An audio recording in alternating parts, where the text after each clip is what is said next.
안녕하세요. 건강 스토리텔러 정화입니다.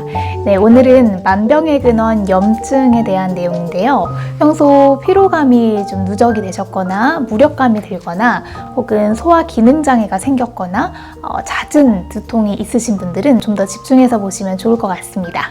자, 염증 하면 내 몸에서 부정적인 양상으로 비춰지니까 좀 이미지는 별로 좋지 않은 것 같아요. 자, 그런데 사실 염증이라고 해서 무조건 다 나쁜 건 아닙니다. 자, 우리가 넘어져서 다쳤다고 해볼게요. 자, 시간이 지나면 위에 딱딱한 딱지가 앉게 되죠. 그때 이게 거의 다 나았구나 라는 생각 드시잖아요. 자, 외부에서 세균, 바이러스 같은 유해한 요소가 들어왔을 때 면역세포들이 모여서 외부 물질에 대해 싸우고 그러면서 진물이 나고 딱지가 생기고, 자, 이런 과정을 거치는데요. 우리 몸에 들어오는 나쁜 균들에 대항하는 과정이니까 우리 몸엔 굉장히 유익한 과정인 거죠. 자, 이런 과정을 급성 염증 반응이라고 합니다. 자, 그래서 염증이라고 해서 무조건 나쁜 건 아니고요. 이러한 급성 염증은 천사 염증이라고 부르기도 해요. 자, 그런데 문제는 바로 만성 염증인데요. 급성 염증처럼 회복되는 과정이 빨리 오는 게 아니라 끊임없이 생기는 미세 염증을 만성 염증이라고 합니다. 뭔가 뚜렷한 증상이 없어서 방치하기 쉬운 게 특징이고요. 또 서서히 혈관을 타고 돌아다니다가 신체를 점점 손상시키고 또 세포의 변형을 일으키다가 이렇게 암과 같은 중증 질환이 발생하기도 합니다. 실제 서울대병원 건강증진센터 연구에 따르면 이 만성 염증 수치가 높은 사람은 낮은 사람보다 암 발생 위험이 남성은 38% 그리고 여성은 29% 증가한 자료도 있죠. 또 이런 결과도 있었습니다. 알츠하이머성 치매 사망자의 뇌신경세포를 살펴보니까 만성 염증이 확인된 결과가 있었고요. 또 뿐만 아니라 이 외에도 잇몸병, 또 대장염, 지루성 피부염 이런 각종 염증 질환을 유발시킵니다. 자, 그렇다면 모든 질병의 원인이 되는 만성염증 일어나지 않도록 유의해 주셔야 되겠죠? 자, 만성염증을 일으키는 원인이 있다고 합니다. 자, 우리 환우님들 뿐만이 아니라 평소 피로감이 많이 느껴지시고 또 몸의 통증이 느껴지는 분들은 이 만성염증을 일으키는 원인들을 잘 숙지하시고 생활 속에서 하나씩 제거해 나가시기 바랍니다. 자, 첫 번째 만성염증을 불러일으키는 원인은요, 고열량 음식입니다. 강북 삼성병원 가정의학과 강지연 교수님은요, 이 패스트푸드와 같은 고열량 음식에 함유된 지질 성분이 혈관을 손상시키면서 염증 물질을 유발시키기 때문에 멀리해야 한다라고 이야기했는데요. 지방 함량이 높은 고열량 음식은 당연히 멀리 해주셔야 되는데, 제가 예전에 환우님들 저탄고지, 케톤식 하시지 마세요라고 말씀드렸었는데요. 그중 하나의 이유도 여기에 있겠죠. 자, 만성질환을 가지고 계신 경우에는 지방을 많이 드시는 식이요법은 지양하셔야겠습니다. 물론 지나친 탄수화물 섭취도 좋지 않으시겠죠? 네, 두 번째 이어서 뱃살도 만성염증을 일으키는 원인이라고 해요. 과체중이나 비만 자체도 마찬가지인데요. 특히 뱃살에 이 집중된 내장지방의 지방세포는 아디포카인이라는 염증 유발물질을 분비합니다. 그래서 정상 체중인 분들보다 각종 잔병 치레가 잦은 것도 이런 원인이겠죠.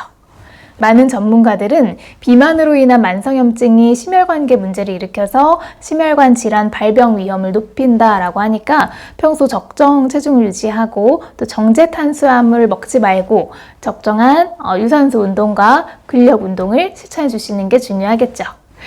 네, 세 번째 만성염증을 일으키는 원인은요, 액상과당입니다. 자, 음료, 과자, 인스턴트 이런 음식들에 많이 들어가는데요. 액상과당은 인공적으로 만들어진 과당이고 식품 성분표 뒤에 보시면 액상과당 혹은 옥수수 시럽 이렇게 표시가 되어 있습니다.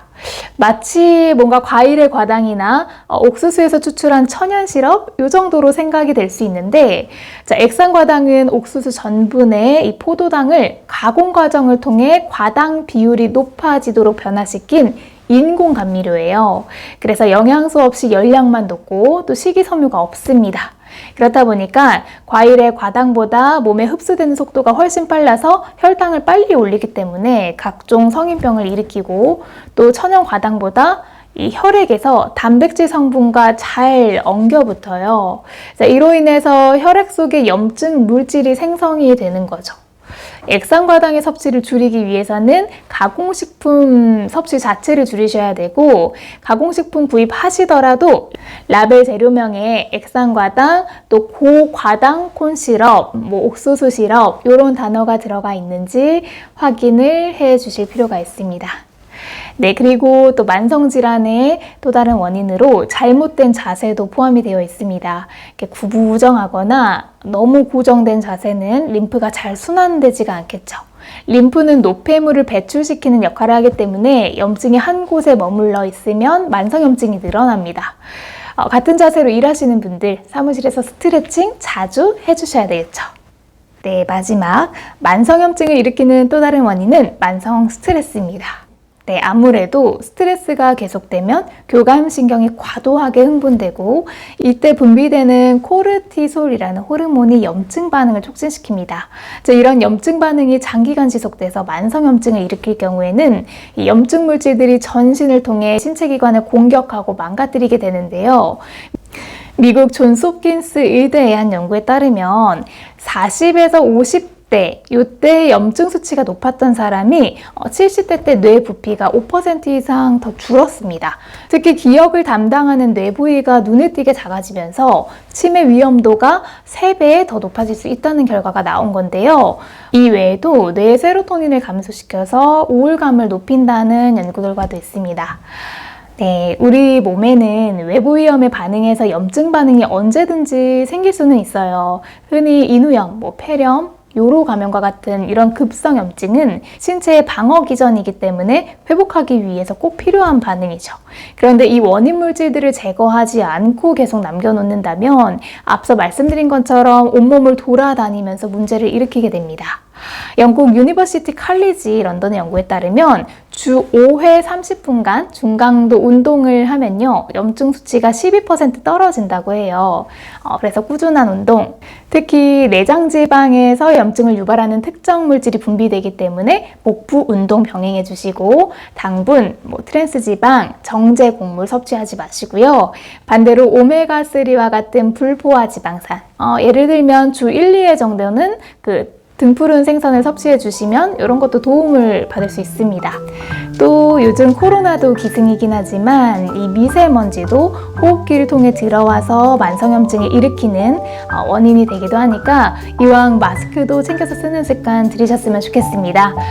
모두 건강한 작은 생활 습관으로 행복한 하루 보내시고요. 오늘은 내용 이렇게 마무리하도록 하겠습니다. 시청해 주셔서 감사합니다. 항상 건강하세요.